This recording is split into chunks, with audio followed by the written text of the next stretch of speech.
Hey, what's up coders? I'm Coderious and today we will continue on our journey to learn Unity. In this video we will start creating gameplay and lay the foundations of a minigame. First we will get more familiar with GameObjects, then we'll look at prefabs and write our first C# script. If it's the first time you create a project, check out the link in the description. I made another video to explain how to get started.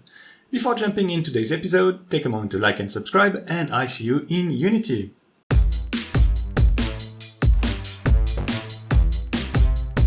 Alright, we already looked at the different windows in the previous episode, but let's quickly look at the interface again for those who just joined. There are two main screens, the scene view and the game view. The scene view is where we will edit our game and create each scene or level of the game. We can edit in 2D or 3D mode by switching the 2D mode on and off. The game view is what the camera is actually rendering, like what we see through the player's eyes in a first-person shooter or the view from the camera in a strategy game. The hierarchy on the left is the list of all elements of the scene. The inspector on the right is displaying all the details about the game object that is selected in the hierarchy. The project window is the project explorer where we can see all the files part of a specific project. In the toolbar on top of the screen there are important icons. The first one is the handle tool. It allows you to pan around the scene. The transform tools allow you to edit specific game object. Here we can change the position, the rotation, the scale and the shape of game objects. The last transform icon is a combination of all transforms. It is sometimes useful. There is also an editor tool to edit specific component of game objects like colliders. We will see that later. We can also choose where to place the handle and if rotation should be local or global. The global and local concept is essential in Unity and we'll have many occasions to see what it means in practice. Lastly, we can turn the auto snapping on and off. Auto snapping options can be edited by clicking the small drop-down list right here and in the options in the top right corner. When the auto snapping is on, the object will move on the different axes by an increment of the number specified as a size right here in the world grid. The increment snap below can be used anytime while holding Ctrl and moving, rotating or scaling a game object. Let's try. Auto snapping is on and my game object is moving by increment of 1. Now I press Ctrl and the snap is decreased to the 0.25 that was mentioned before. Further in the toolbar there is a link to set up Unity Collaborate in case you work on a team project and a shortcut to access services like cloud monetization or analytics. Next is a link to the account management where you can connect to your Unity account. Then we have the layer management. In short, game objects can be assigned to a layer. Layers can be then used to selectively render or eliminate part of the scene, but also for raycasting or collision. The last drop-down list is about predefined layouts for the Unity interface, if you use a widescreen, a tall screen or to reset the interface to default. Let's move on to the next topic, the game objects. Game objects are at the center of everything we do in Unity. You can see them as a container for specific components. All game objects are created with a transform component which stores their position in 3D space, their rotation and scale. In 3D space we work with three axes. The x-axis or red arrow is the right direction, the y or green arrow is the way up, and the z or z, depending where you live, is the blue arrow and it represents the forward direction. As I said, game objects are simply containers for components. The cube has several components. A transform, a mesh filter which takes a mesh from the assets, such as a cube, and passes it to the next component, the mesh renderer, for the object to be rendered on the screen. There is also a box collider which manages the collision. The last component is the material. The material is the general term for the texture that is applied to a certain mesh. Here is a default texture. We can add for instance a new component to our cube, but first let's quickly click the play button and launch the game. Nothing happens. Let's now add a RigidBody to our cube and enter play mode. The cube is now subject to the physics engine and therefore gravity, reason why it is falling. It is possible to have nested game objects. We can for instance create an empty game object and drag and drop the cube in it.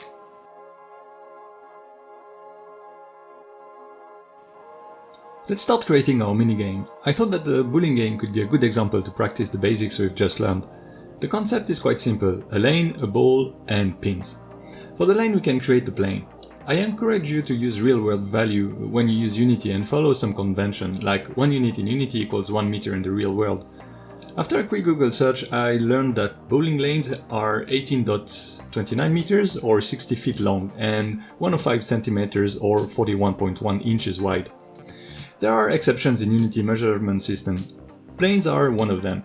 Their default value is 1, but it's actually 10 if you compare this to a cube. So here we want to have 1.829 on the z value for the length. That is 18.29 divided by 10. and we want 0.105 on the X for the width. Let's move our camera to the beginning of the lane. To move the object, we can use the arrows or change the value in the transform. Let's say we have a human player, so the camera view should be at a height of 1.8 meter.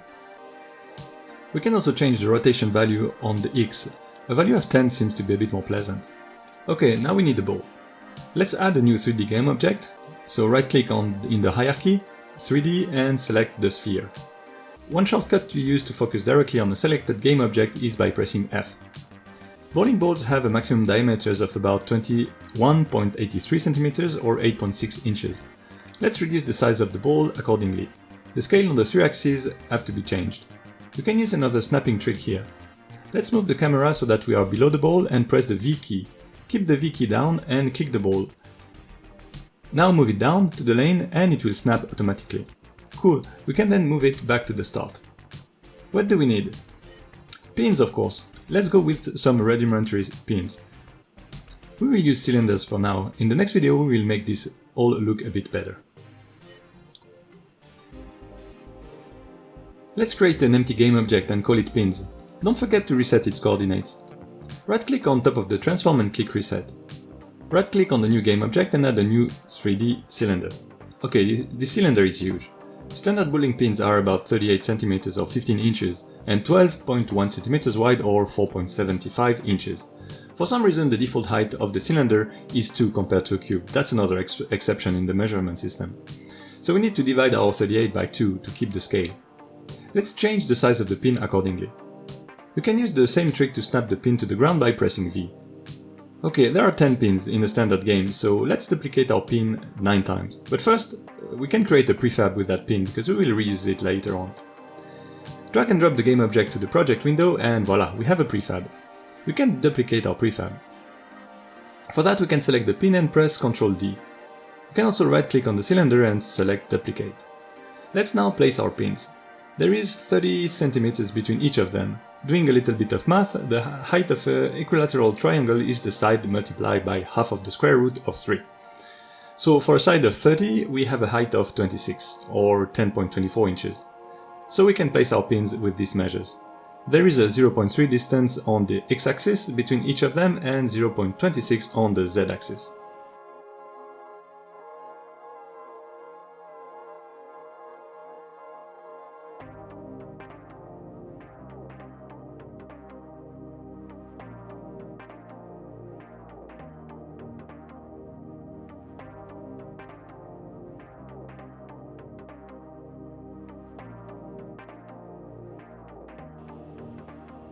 A quick word about colliders. Colliders are invisible shapes around the meshes that are used for the physical collision.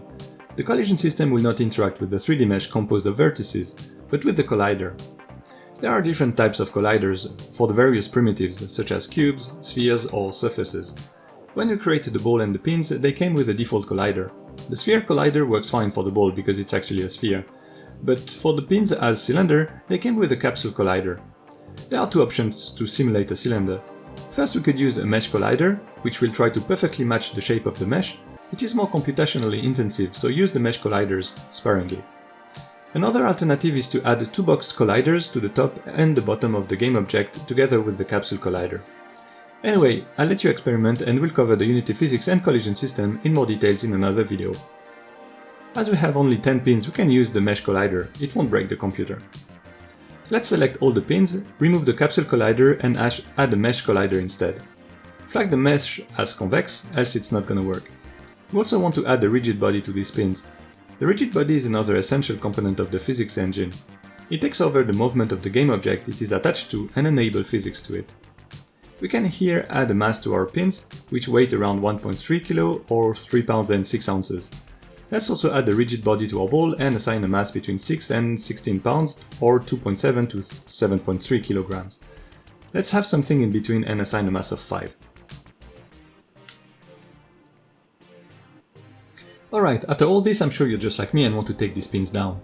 Let's write our first C# script to do so. Select the ball and add a new component. The component we want to add is not part of the list, so we will have to create it ourselves. Let's call it ball and say it is a new script. Create and add. Alright. Now let's open the script by either clicking on the newly created file in the project window or in the inspector. This will open Visual Studio or your preferred editor. We can already organize our file a little bit. Let's create a new folder called scripts and put our script in it. Let's also have a prefab folder and put our prefab in there. Alright, if you have little or no coding experience, don't worry, we won't do fancy stuff here. Just few words about what we see. We have created a new class ball, which inherits from the MonoBehavior class. There are instructions that are executed at start in the start function when the scene is loaded, or every frame in the update function. There are many other ways to give instructions, which will be covered in more details in upcoming videos. What we want to do here is just throw the ball. For that we need a reference to the rigid body of the ball. So let's declare a new RigidBody variable on the top of the function. Give it a name like RB for RigidBody. Grab its reference in the start function. We can get reference by calling the method getComponent. This will look into the GameObject the script is attached to and return the RigidBody. Another way to get access to the RigidBody is to add the keyword public in front of the variable, and if we save and go back to the Unity interface, there is now a reference to the RigidBody in the script. You can drag and drop the RigidBody component in there.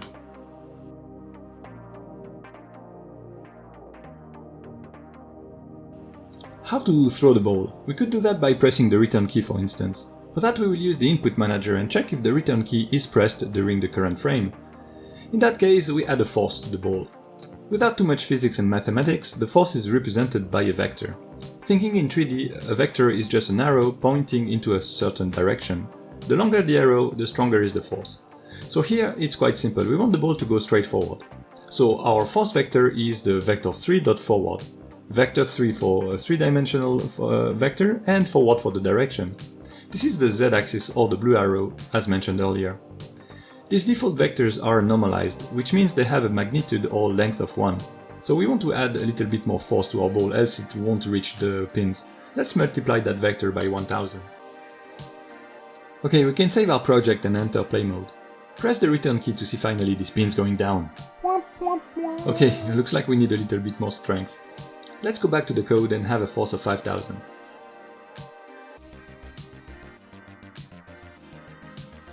Well, now it's a bit too much. Instead of going back and forth to the code and the Unity interface to test values, we can help ourselves with this. Back to the code, let's create a float variable, call it power, and replace the magic number in the update function by the variable we've just created. There are two ways to display this variable in the editor. We can either make it public or add the keyword serializable field in brackets before the variable. If we save and go back to Unity, we can then give a value to the power directly in the editor. Making it serializable will ensure the variable remains private, but is still displayed in the editor. It looks a bit better, but the collision seems off at high speed. To make sure everything is calculated precisely, let's change the collision detection of the ball to continuous dynamic and the pins to continuous.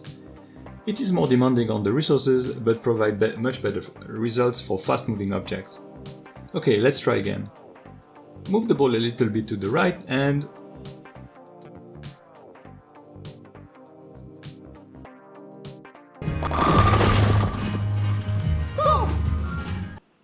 Alright, it's already the end of this video. If you liked the content, be sure to like and subscribe.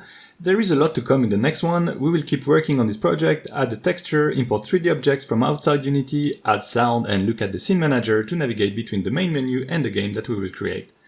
And that's where I'll leave you for today. Thanks for watching, keep coding and see you next time.